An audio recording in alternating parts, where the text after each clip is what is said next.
when you start. I have started.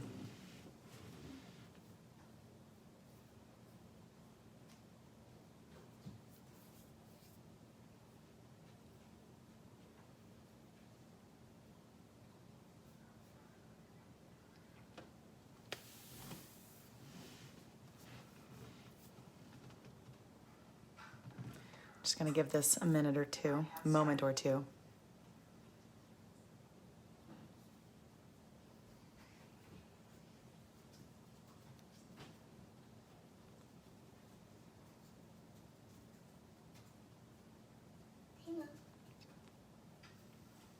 Hi, Tamara.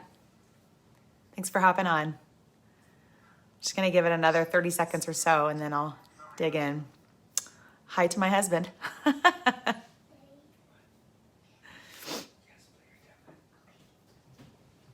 Hi, Callie.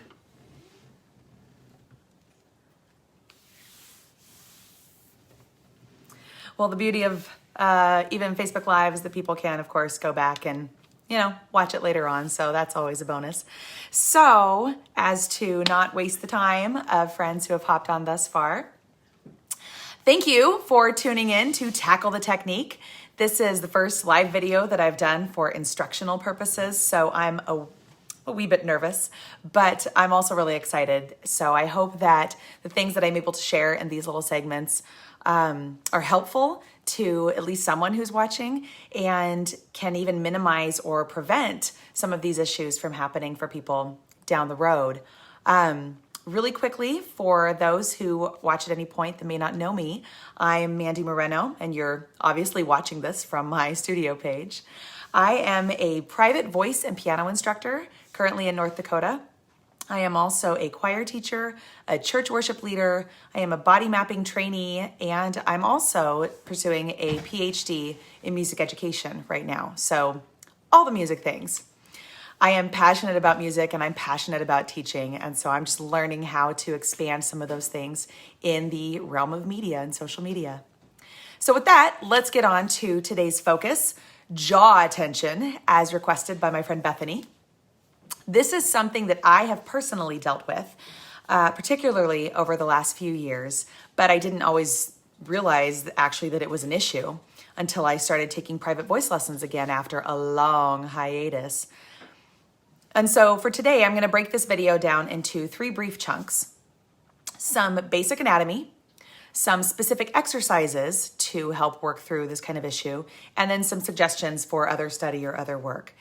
If any questions pop up along the way, feel free to comment with them and I will come back to those at the end. And if you happen to watch this video later after the live is done, still toss your comments in or your questions and I will continue answering those as I'm able.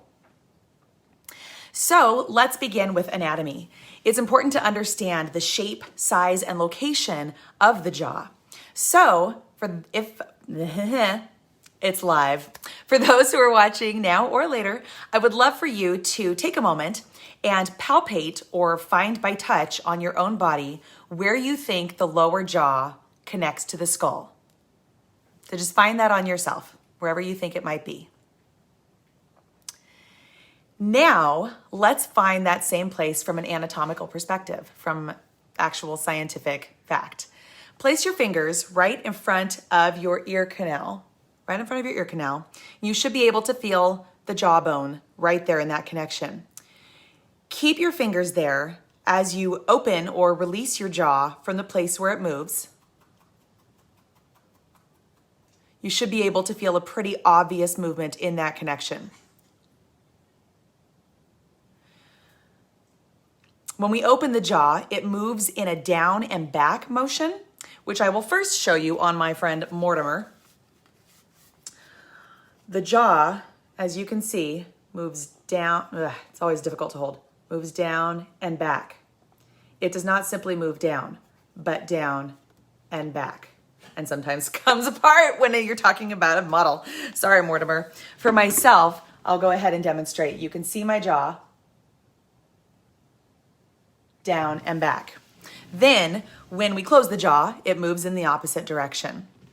So within that movement, there are 3 positions of the jaw, 2 of which require muscular activity, 1 which does not.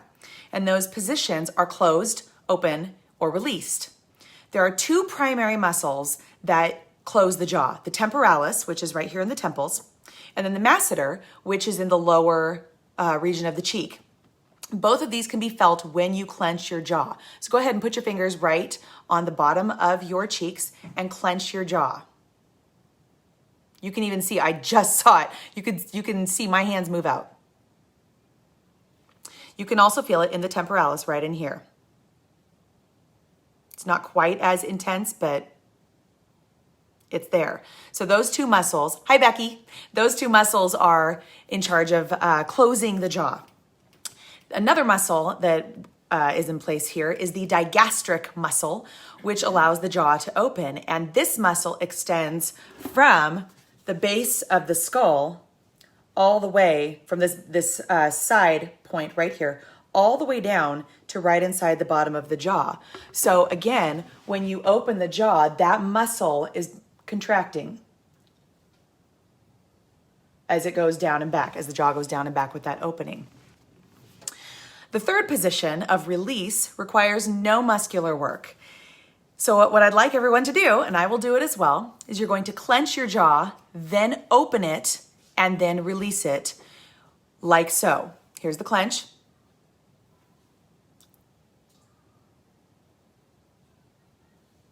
Nothing going on. Your lower jaw should ideally have a sort of relaxed feeling. And I use that terminology because that's what a lot of other voice professionals use. It just sits there completely at rest. So there's no muscular activity needing to play a role there. So now that we have mapped the jaw or have gained an understanding of its shape, size, and location, let's move on to a few exercises for function. There are two particularly common types of jaw function. Jutting the jaw forward from its resting position, which is what I have dealt with and didn't always know I was dealing with, and then clenching the jaw, which we've already experienced today. So this first exercise may help you determine whether or not you're even experiencing tension. You should be able to open your jaw, not just the release, but to go ahead and open it a little bit more, and then gently shift your jaw from side to side. You should be able to do this without too much tension or strain. You may not be able to. If you have issues of TMJ, which I'm not going to get into right now, but I can provide some sources for later, that could be a very difficult process for you. A second exercise now will start actually helping to combat some of these issues. Gently place one finger on your chin with your head in a relaxed and neutral position and your eyes just looking straight forward ahead. And just sing the word or the syllable ya, ya, ya, ya on any notes. For example, ya, ya, ya, ya, ya. Now my jaw moved a little bit right there. Try it a second time, and this time let your tongue take over the bulk of the movement like so. Ya, ya, ya, ya, ya. Hopefully you were able to see my tongue actually taking over that movement. If your jaw is relaxed, your tongue should be able to produce those syllables fairly easily without the jaw needing to kick into gear. A third exercise may be helpful for those who struggle with that last one. Maybe they just didn't even notice any difference. Maybe it just didn't really do anything. You can cradle the back of your neck in your hands, basically, and then place your thumbs on the ridge of the chin just below your lower lip. This can prevent jutting the chin forward in general, but it also encourages isolation of those cheek muscles for rounded vowels. So you could have more of a ya, ya, ya, ya, ya.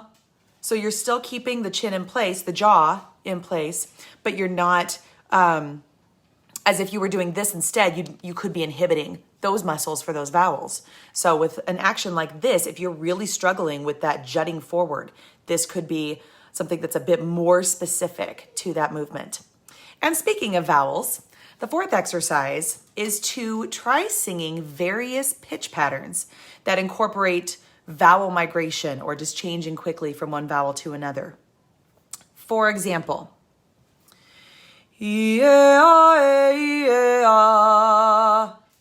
That requires almost zero jaw movement because of the vowels that I'm singing. I will demonstrate again. You can see almost no movement. And it still sounds like an E, an A, and an ah. You could also do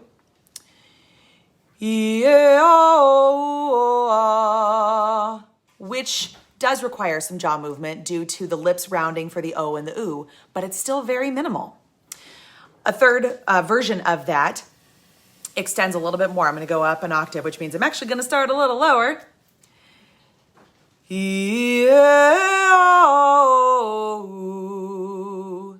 Again, you'll see jaw movement for the rounded vowels at the end, but the others should be fairly static. So I'll go ahead and keep my finger here so that you can look for movement.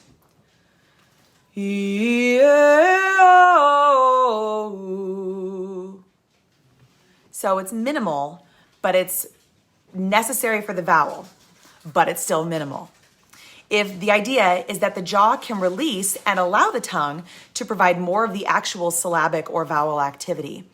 My experience is with my jaw was that as a choir teacher, I was demonstrating vowels demonstrating vowels for my students and opening my mouth as wide as I could so that there was no question of what our words were. And it built up a habit of my jaw doing way too much work. So I speak from experience on that one. You can still produce clear, understandable vowels without your jaw taking on excess effort and work. I have referenced the tongue a little bit, and I don't want to overwhelm this particular video with too much info or too much time. My goal is to keep these fairly short. So my next Tackle the Technique video will dig a bit further into info on the tongue. For now, we've at least experienced the tongue in relation to the jaw through the kinesthetic sense, because the tongue and the jaw and even the larynx are all connected quite a bit through a lot of musculature and ligaments and et cetera, et cetera. Yes, Dr. C, that is all from you. I would not, you are the sounding force behind this kind of stuff for me. Everyone, my professor. Yes, so there's so much connection going on there. So in my research for this particular presentation, a lot of the resources that I were finding focused less on the jaw and more on the tongue. However, jaw tension was specifically requested, therefore jaw tension was specifically addressed. So at this moment, I'm gonna look real quick to see if anybody has any questions. I don't think that I saw any come up, but we'll check just in case. Later on, I will share a picture of the setup that we have here for this, because lighting and setting and all of that, it's quite the thing.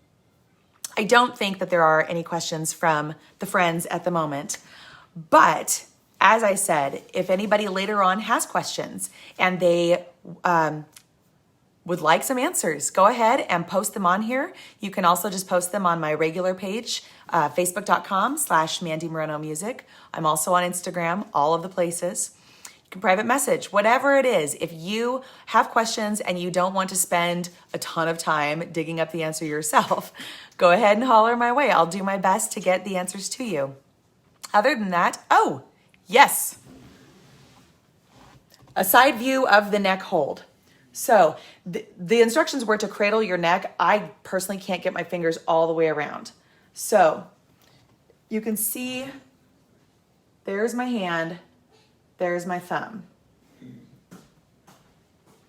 I will go the other direction as well, just in case the lighting is better that way.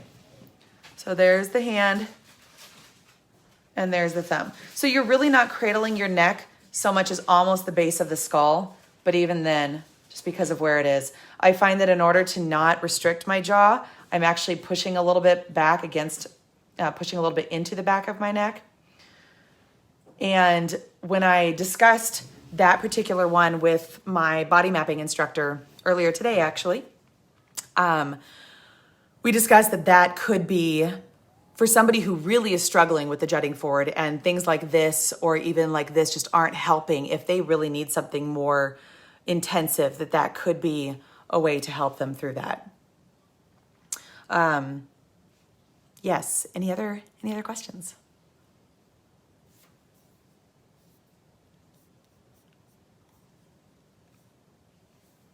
Well, friends, for those of you who hopped on live, thank you so much. I feel like I have a little bit of a cheering squad, which I'm very excited about. So the next one that I will do next Wednesday, I may fudge the time a little bit. I'm not sure because I know that we're sitting here in the middle of the country, but I know that I've got a lot of people on the West Coast, et cetera, et cetera. But next Wednesday, tackle the technique number 2. We will deal with tongue tension. And then after that, I'll get on to some more of the things that people have requested also. If you or someone you know has a question about a different area of technique, throw it on there somewhere and I will do the research and get it back to you. So thank you guys. I appreciate you. I can't wait to see you again soon.